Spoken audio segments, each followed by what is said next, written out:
नमस्कार दोस्तों, आप सभी का स्वागत है आपके अपने YouTube चैनल में। दोस्तों, मैथ के 13.1 प्रश्नावली है, क्लास 10 का है, NCERT गणित। तो दोस्तों इसको प्रश्न नंबर 1 है, तो आज इनको सॉल्व करने वाले हैं। तो बहुत ही आसान तरीके से आपको समझ में आएगा। दोस्तों वीडियो को आप लास्ट तक देखते रहिए। वीडियो अच्छा लगेगा तब लाइक कीजिएगा, तब चैनल सब्सक्राइब कीजिएगा। इसके पहले आपको नहीं करना है, लेकिन दोस्तों वीडियो को पूरा देखिए। तो देखिए, पहला सवाल आपके सामने ही है। बिना देरी किए हुए वीडियो को शुरू करना चाहेंगे। सवाल कहता है, देखिए कहता है, दो घनों जिसमें से प्रत्येक का आयतन 64 सेंटीमीटर घन सेंटीमीटर है के संकलन फलकों को मिलाकर एक ठोस बनाया जाता है। इससे प्राप्त घनाभ का पृष्ठीय क्षेत्रफल ज्ञात कीजिए। यानी दोस्तों सवाल का कहना है कि दो घन है जिसका दोनों का प्रत्येक का आयतन भैया 64 घन सेंटीमीटर है।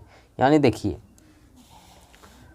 ये दो घन है दोस्तों, दोनों लेकिन समान घन है, क्योंकि दोनों का आयतन करा, इसका भी 64 घन सेंटीमीटर आयतन है और इसका भी 64 ही है। यानी दोनों समान घन है। लंबाई चौड़ाई ऊंचाई दोनों की बराबर है, लेकिन लंबाई चौड़ाई की बात तो नहीं दिया हुआ है, ये तो हमें निकालना पड़ेगा। तो देखिए दिया क्या है, आयतन जो दिया है दोस्तों। तो चलिए बनाने की शुरू करते हैं। दिया है उसको पहले लिखते हैं। देखिए हल, सबसे पहले आपको लिखना है दोस्तों हल। तो लिख लीजिए हल। प्रोफेशनल तरीके से आपको बनाना है ताकि आपको फुल में फुल मार्क मिले। ठीक है, हल लिख लीजिए। जो दिया है लिखिए, यहाँ पर लिख लीजिए दिया है। क्या दिया है? दिया है कि घन का आयतन 64 घन सेंटीमीटर है। तो लिख लीजिए घन का आयतन,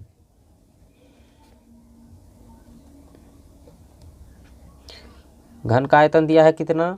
64 घन सेंटीमीटर, 64 सेंटीमीटर क्यूब। दोस्तों आयतन रहता है तो सेंटीमीटर पर क्यूब लगता है, ये बात आप याद रखिएगा। तो देखिए घन का आयतन, आपको फार्मूला याद है? घन का आयतन निकालने के लिए कौन सा फार्मूला लगता है? भुजा पर पावर 3, यानी भुजा घन होता है इसका फार्मूला, भुजा क्यूब। ठीक है, ये घन का आयतन का फार्मूला है, आप याद रखेंगे। और जो कि दिया हुआ है हमें 64। ठीक है, तो देखिए अब पक्षांतर करेंगे क्या होता है, ये बात तो आप जानते हैं कि ये क्यूब जो है बराबर के उस पर जाएगा तो घनमूल में हो जाएगा। इधर घन है उधर जाएगा तो घनमूल हो जाएगा। कैसे? इधर तो बचेगा सिर्फ भुजा, तो लिख लीजिए भुजा बराबर, इधर 64 है 64, और ये क्यूब दोस्तों पावर जो है घन इसको बराबर के इस पार में लाएंगे तो घनमूल में हो जाएगा, यानी इस तरह से हो जाएगा घनमूल में। ठीक है, तो 64 का दोस्तों जब घनमूल निकालेंगे, गुणनखंड तोड़ना होता है। तो लीजिए रफ पेज इसके लिए चाहिए। चलिए इसी पन्ने में कर देते हैं, 64 का गुणनखंड तोड़ देते हैं। देखिए ये 64 है दोस्तों, इसका गुणनखंड तोड़कर ही घनमूल निकाल लीजिए। किस तरह से होता है देखिए, 2 से देंगे ये हो जाएगा 32 दूनी 64, फिर 2 से देंगे 16 दूनी 32, फिर 2 से देंगे 8 दूनी 16, फिर 2 से देंगे 4 दूनी 8, फिर 2 से देंगे 2 दूनी 4, और 2 से देंगे 2 एकम 2। क्या ठो हुआ? 1 2 3 4 5 6 ठो हुआ। तो इस तरह से लिखना होगा 1 2 3 4 5 6 बार 2 है दोस्तों। तो घनमूल में क्या होता है, 3 3 का जोड़ा लगना चाहिए, 3 और 3, ये 2 जोड़ा है। 3 को एक की संख्या आ गया, यानी 2 2 2, तो एक ठो बाहर आ जाएगा, गुना का चिन्ह है गुना। फिर 3 देखिए 3 का जोड़ा लगाइए, 3 ठो एक की संख्या है, 2 2 2, हाँ तो एक ठो 2 बाहर आ जाएगा, यानी 2 दूनी हुआ 4। तो घनमूल इसी तरह से निकाला जाता है। ठीक है, तो आइए देखिए यहाँ पर भुजा बराबर ये घनमूल में इस तरह से आप भी देखिए, समझाने के लिए आपको लंबा कर रहे हैं।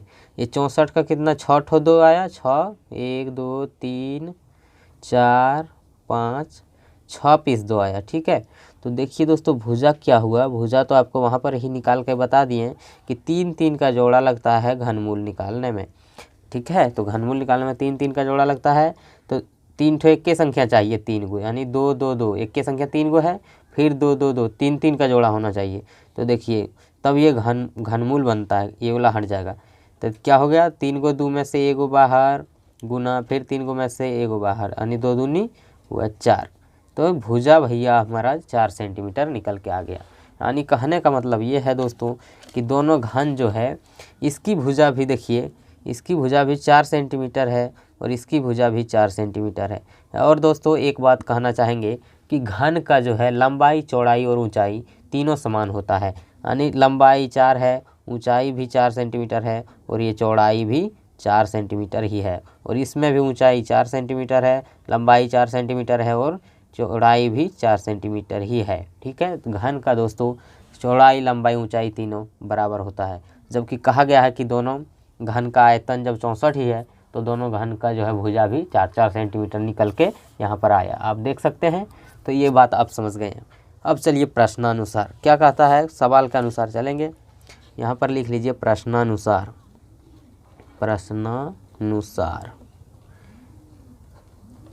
सवाल क्या कहता है, कहता है कि संलग्न फलकों को मिलाकर एक ठोस बनाया जाता है। यानी दोनों घन को जब मिला देंगे दोस्तों, ये दोनों घन देखिए मिला देंगे तो देखिए इस तरह से एक घनाभ बन जाएगा। ठीक है, तो दोनों को मिलाकर दोस्तों कहता है एक ठोस घनाभ बनाया जाता है। घनाभ का पृष्ठीय क्षेत्रफल निकालिए।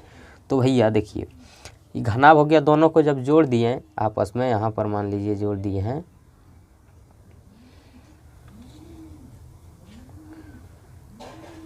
यहाँ पर जोड़ दिए हैं। ठीक है,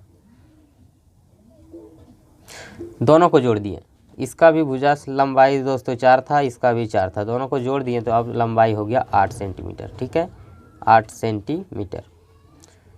यहाँ से यहाँ तक, यहाँ से यहाँ तक लंबाई हो गया 8 सेंटीमीटर, और चौड़ाई और ऊंचाई में कोई फ़र्क नहीं है, 4 ही है, क्योंकि जोड़े हैं दोनों को मिला दिए तो दोनों को 4-4 प्लस हो गया। ठीक है, 8 सिर्फ लंबाई हो गया, चौड़ाई और ऊंचाई 4-4 सेंटीमीटर जो है उसमें कोई फ़र्क नहीं हुआ है। ठीक है, तो ये बात आप समझ गए। अब देखिए प्रश्नानुसार लिखिए, दोनों घनों को मिलाने पर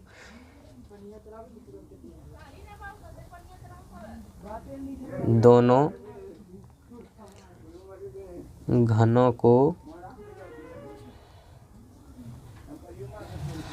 मिलाने पर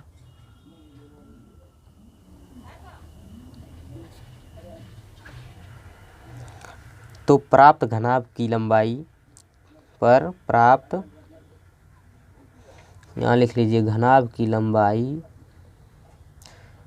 घनाभ की लंबाई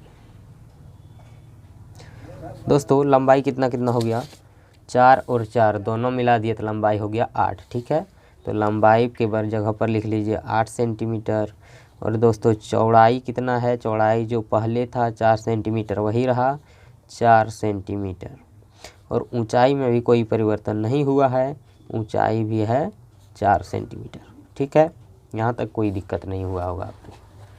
ठीक है, अब देखिए कहता है सवाल कि घनाभ का पृष्ठीय क्षेत्रफल निकालें। तो निकाल लीजिए घनाभ का पृष्ठीय क्षेत्रफल। घनाभ का पृष्ठीय क्षेत्रफल, घनाभ का पृष्ठीय क्षेत्रफल का फॉर्मूला क्या होता है दोस्तों, देखिए इसमें क्या क्या होता है, लंबाई, चौड़ाई और ऊंचाई तीनों होता है। तो देखिए घनाभ का पृष्ठीय क्षेत्रफल फार्मूला 2 इंटू एक बार l into b plus B h, एक बार बी एच और प्लस एक बार एच और एल, एच एल। ठीक है, ये फार्मूला होता है। तो देखिए यहाँ पर लिख लेंगे 2 into L B plus B H plus H L. ठीक है, तो देखिए अब क्या हुआ, यहाँ पर लिखेंगे 2 एल लंबाई कितना है 8 गुना बी कितना है चौड़ाई 4 प्लस बी है 4 चौड़ाई और ऊंचाई एच है 4 प्लस एच है 4 और लंबाई है 8। ठीक है, बैठा दिया, यहाँ बराबर लिखते चलिए 2 8 चौक 32 प्लस 4 चौक 16 प्लस 4 अट्ठी 32। ठीक है, तो देखिए 2 इंटू 32 हो गया 64, 64 और 16 हो गया 80, तीनों को जोड़ लिए। अब देखिए 2 में 80 से गुना हो जाएगा, 8 दूनी 16 160। दोस्तों पृष्ठीय क्षेत्रफल निकालने का है, तो क्षेत्रफल में दोस्तों याद रखेंगे सेंटीमीटर हमेशा स्क्वायर लगा के आंसर करना है। ठीक है, आयतन रहेगा तो पावर 3 हो जाएगा। आंसर में दोस्तों ध्यान रखेंगे आयतन रहेगा पावर 3, क्षेत्रफल है तो पावर 2 सेंटीमीटर लगा के। तो दोस्तों वीडियो आपको कैसा लगा आप नीचे कमेंट बॉक्स में कमेंट कीजिए। वीडियो अच्छा लगा तो तब लाइक कीजिए, और आप हमारे चैनल पर पहली बार आए हैं और सब्सक्राइब नहीं किए हैं तो दोस्तों लाल बटन को दबाकर चैनल को सब्सक्राइब कीजिए, और इसी तरह से सारा सवाल आपको बहुत आसान तरीके से समझ में आएगा। थैंक यू, फिर मिलता है किसी नेक्स्ट क्वेश्चन के साथ नेक्स्ट वीडियो में।